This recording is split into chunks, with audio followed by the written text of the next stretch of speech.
How's it going, guys? My name is Ryan, and welcome to the first ever episode of Positive Politics. Before we jump into today's topic, guys, I wanted to first give a shout out to you for watching. If you like what you guys see today, be sure to leave a like and comment down below about what you did like, what you didn't like, what I can improve on. Anything along those lines would be much appreciated.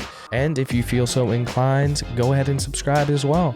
If you're watching on our website, positivepolitics.com, be sure to subscribe to our newsletter. That way you'll be notified every time we post a new video. With that said, guys, we're going to go ahead and jump into the topic for today, which is the Iowa Caucus. Kind of fitting that our first episode also covers the first big event in the 2020 election. By now, I'm sure a lot of you have heard at least a little bit about the Iowa Caucus. Things did not go too smoothly this year, so if you haven't heard anything about it yet, don't worry, we'll try to fill you in. A lot of you guys might be asking, what is a caucus? Basically, a caucus is when voters gather in a public place, whether that be a gymnasium, a library, something along those lines, and they split up into groups in order to show support for their candidate. People at the caucuses try to make arguments for the candidate that they support and try to persuade other people at the caucus to join their side. There are 2 rounds of voting. If at the end of the first round of voting, your candidate doesn't have at least 15%, then you can either join another candidate's group, sit out,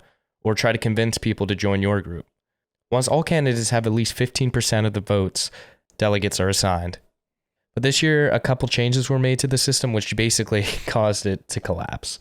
This year was the first time that the first 2 rounds of voting were also set to be announced, as well as the final results. In order to do this, the party gave local representatives a mobile app to help them record results. When the app started experiencing issues, many of these representatives turned to the phone lines in order to record results. It didn't take long for the phone lines to get overwhelmed. The Iowa Democratic Party said there was an issue with the app that was causing it to report incorrect results. Because of this whole mess, no one was really sure who won the Iowa caucus for days after it had happened. Candidates started giving their speeches even though no one knew who actually won. It was just not pretty.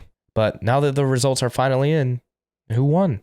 So with a lead of 1 delegate and 26% of the vote, Mayor Pete Buttigieg won the 2020 Iowa caucus, with Bernie Sanders 0.05% behind.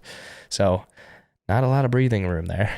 Elizabeth Warren came in 3rd place with 18% of the vote. Joe Biden came in 4th place with 15.8% of the vote. Amy Klobuchar was next with 12% of the vote. And then lastly, Andrew Yang came in 5th place with 1% of the vote. So a lot of you might be asking, okay, so what does this mean going forward? And why is the Iowa caucus so important anyway? So the reason the Iowa caucus is usually looked at as a really important caucus to win is because it's the first one. Iowa has gone first for the Democratic race for the last 50 years, and the winner usually gets a lot of media attention because of this. Since the year 2000, every Democrat that has won the Iowa caucus has gone on to win the nomination. Now, you also might be asking, what about the Republicans? Do they have a caucus too?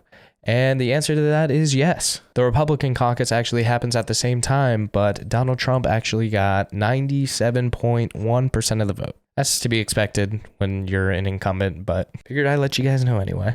So there you go, guys. That's the Iowa caucus in a nutshell for you. I hope you guys enjoyed the first ever episode of Positive Politics. If you did, like I said before, please leave a like, leave a comment down below with any suggestions you have for future videos, and feel free to subscribe. That's it for today, guys. My name is Ryan. Thank you for watching. Take care.